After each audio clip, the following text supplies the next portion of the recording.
दे दो। और खिड़की से राजा सारा दृश्य देख रहे हैं कि महारानी तारा अपने आंचल में मांस का प्रसाद ले रही है। जैसे वो मांस का प्रसाद लेकर तारा रुक्मण के घर से बाहर निकली, राजा रास्ता रोक लेते। राजा कहते तारा मुझे अपनी झोली खोल कर दिखा, क्योंकि मुझे मालूम है मेरी झोली में मांस का प्रसाद है। महारानी तारा ने कहा कि स्वामी महल में चलिए, मैं अपनी झोली खोलकर दिखा दूंगी। राजा हट करने लगे, नहीं तारा, मैंने इन्हीं नेत्रों से देखा है कि तूने अपने आंचल में मांस का प्रसाद लिया। एक बार नहीं, दो बार लिया। एक तो तू बिना पूछे जगराता करने आई, उसके बाद तूने अपने आंचल में मांस का प्रसाद लिया। पहले मुझे झोली खोल कर दिखा। राजा हट करने लगे तो महारानी तारा और विवश स्त्री क्या कर सकती है, जयकारा लगाया, झोली खोल दी। क्या निकला? पंचमेवा। राजा कहने लगा तारा, हेलो तारा, तू कोई जादूगरनी है?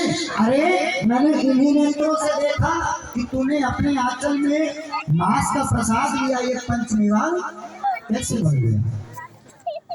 राजा कहने लगा ये मेरी माँ की शक्ति है, मेरी माँ का पंथ है। जो भी उन पे विश्वास रखता है माँ कभी उसकी नैया डूबने नहीं देती। राजा कहने लगा यह कोई सच्ची भक्ति नहीं होती। यदि तेरी माँ में शक्ति है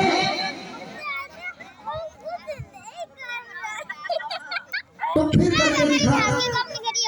अब भक्त को क्या मालूम?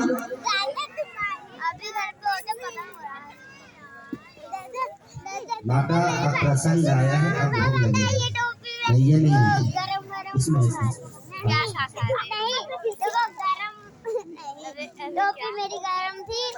शुभम की अरदास माँ भवानी तेरे पास, राजा राम की अरदास माँ भवानी तेरे पास।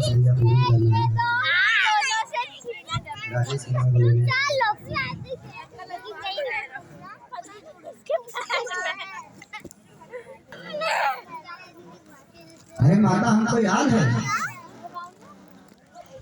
चीजें तब चढ़ाई जाती है जब उसका प्रसंग आता है। मिलके बोलो, जोर से बोलो, सारे बोलो, पीछे वालो थोड़ा चिल्ला लो, प्रेम से बोलो। तुमने मांस का प्रसाद लिया, ये पंचमेवा कैसे बन गया? महारानी तारा ने कहा ये मेरी माँ की शक्ति है। राजा ने कहा शक्ति कुछ नहीं होती है, अगर जो ऐसा है तो तू फिर से करके दिखा। अब भक्त को क्या मालूम, फिर से करो। मगर जो पुराना साधक होता है, जो बड़े समय से भगवान की भक्ति कर रहा है, उसको विश्वास है कि भगवान मेरी बात मान रहे हैं, उसको एहसास होने लगता है। महारानी तारा ने कहा कि स्वामी मैं ये सिद्ध करके दिखा दूंगी कि ये मेरी माँ की शक्ति है, परंतु उसके लिए आपको कठोर से कठोर परीक्षा देनी पड़ेगी।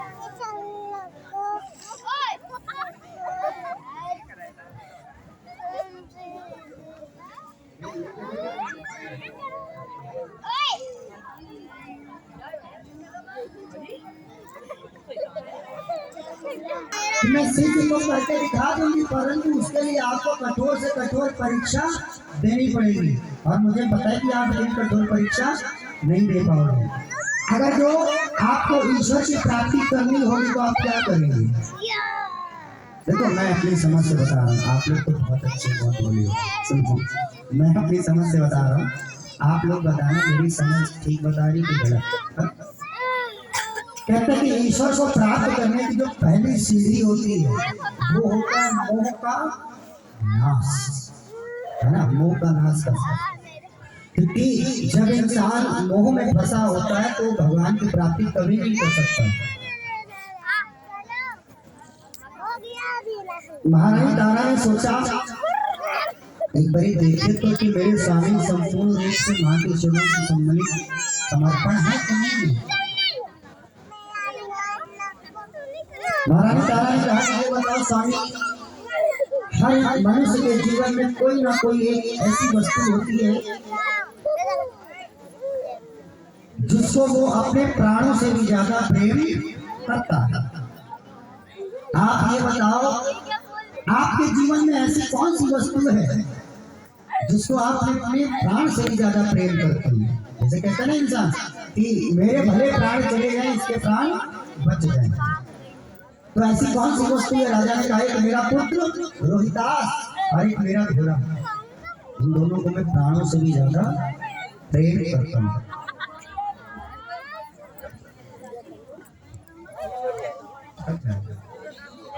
प्रेम से बोलो।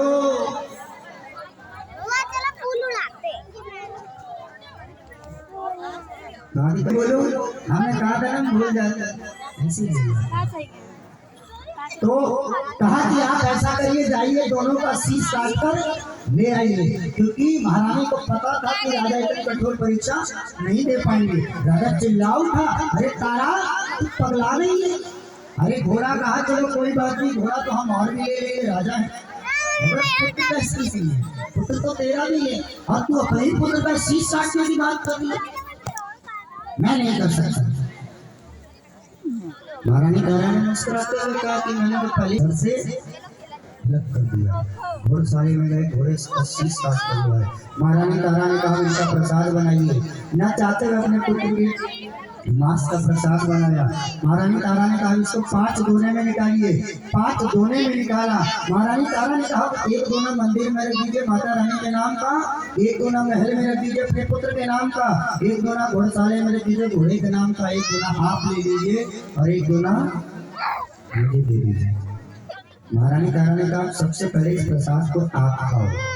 ना चाहते हुए राजा ने अपने पुत्र के मांस का पहला निवाला अपने मुख में डाला, पहला निवाला तो उनके दांत के नीचे पुत्र की उंगली लगी।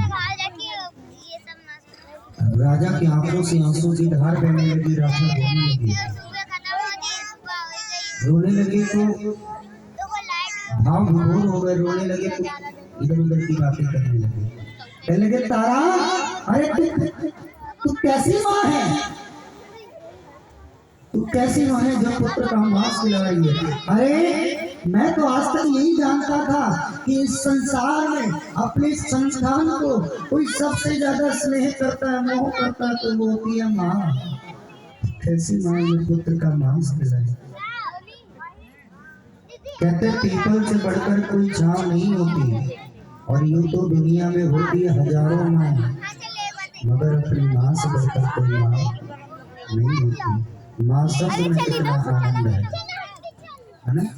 आप कहीं चले जाते हो किसी रिश्तेदारी में, एक दिन आपका मन करता है कि अब मुझे घर जाना चाहिए, क्यों? क्योंकि वो माँ का प्रेम होता है जो बुलाता है।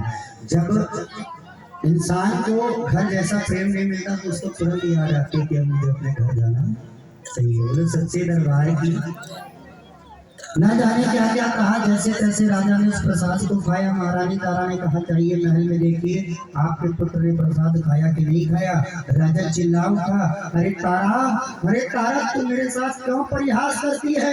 अरे जिस पुत्र के टुकड़े मैंने इन हाथों से किए हो, जिसका मैंने मांस खाया हो, भला वो जीवित कैसे होगा? महारानी तारा कहती कि जैसा मैं कहती हूँ आप वैसा करिए, जाइए महल में जाकर अपने पुत्र को आवाज लगाइए। राजा महल में गए, पुत्र को आवाज लगाई, पुत्र रोहितास। कोई आवाज न आई, फिर से आवाज लगाई, पुत्र रोहितास। कोई नहीं दिखा। राजा घुटनों के बल गिर कर रोने लगा, फिर लगा कि आज मैंने तारा के बकाए में आकर अपने पुत्र से हाथ धो लिया, आज मैंने टूटी हो गया, मेरे कोई संतान नहीं है। गिड़गिड़ाते शब्दों से आवाज लगाई, पुत्र रोहितास, मेरे लाल डरा पुत्र को जीवित देख राजा बड़ा अफसर से, अरे जिसको मैंने खाया हो, जिसके टुकड़े मैंने हाथों से किए, जीवित कैसे जीवित हो गए? ये तो ऐसे जैसे कुछ हुआ ही नहीं। उसको सीने से लगा लिया, बड़ा प्यार दुलार करने लगा, सोचने लगा क्या मेरा घोड़ा भी जीवित होगा? तो घोड़शाले में गए तो घोड़ा बिल्कुल जीवित खड़ा है। बोलो दुर्गा मैया की, ये है माँ की शक्ति। घोड़ा जीवित खड़ा, घोड़ा क्या खा रहा है? अरे उधर चलो हरामी हरामी। हाँ दुक्का मारो, कुछ ना कुछ तो सही निकल ही जाएगा। घोड़ा चना खा रहा है क्योंकि उसका जन्मदिन था। प्रेम से बोलो, मिल के बोलो। पुत्र को जीवित देख, घोड़े को जीवित देख। राजा बड़े प्रसन्न हुए, बड़े प्रसन्न से महारानी तारा के पास आए। तारा से कहने लगी कि तारा, आज मैं धन्य हुआ जो मुझे तेरी जैसी पत्नी प्राप्त हुई। आज तेरी वजह से मैं भी माँ की शक्ति को जान गया, उनकी महिमा को पहचान गया। मांग तारा, तू क्या मांगती है? आज तू संसार की कोई भी वस्तु मांगेगी तो मैं तुझे दे दूंगा। महारानी तारा ने कहा, यदि आप इस राज्य के राजा हो तो मैं भी इस राज्य की रानी हूं। न किसी चीज की कमी आपके पास न मेरे पास। सबको देने वाली ये जगत जननी माँ है, आप मुझे क्या देंगे? राजा ने कहा कि तारा, तू कुछ ऐसा मांग जिससे इस संसार का कल्याण हो। महारानी तारा ने तुरंत कहा, कल्याण तो खाली भगवती कर सकती हैं। स्वामी, आप मुझे कुछ देना ही चाहते हैं तो ऐसा करिए, कांगड़े में माता रानी के नाम का भव्य मंदिर बनवाइए, जिसमें हर प्रकार का व्यक्ति आए, कोई जात पात का भेदभाव ना हो।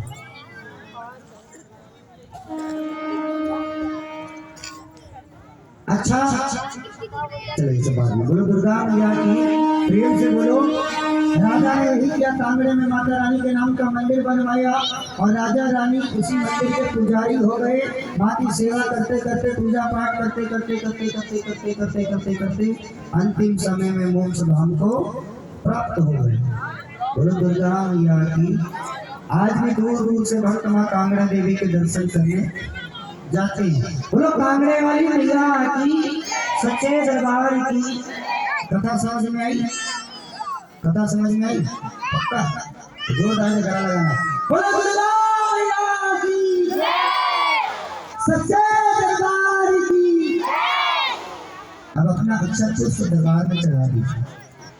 कहते कि ये जीवन का कटु सत्य है कि आया है तो जाएगा। चाहे जितनी भक्ति कर लो, जाना पड़ेगा संसार। चाहे जितनी भक्ति कर लो, अरे जाना है, जाना है।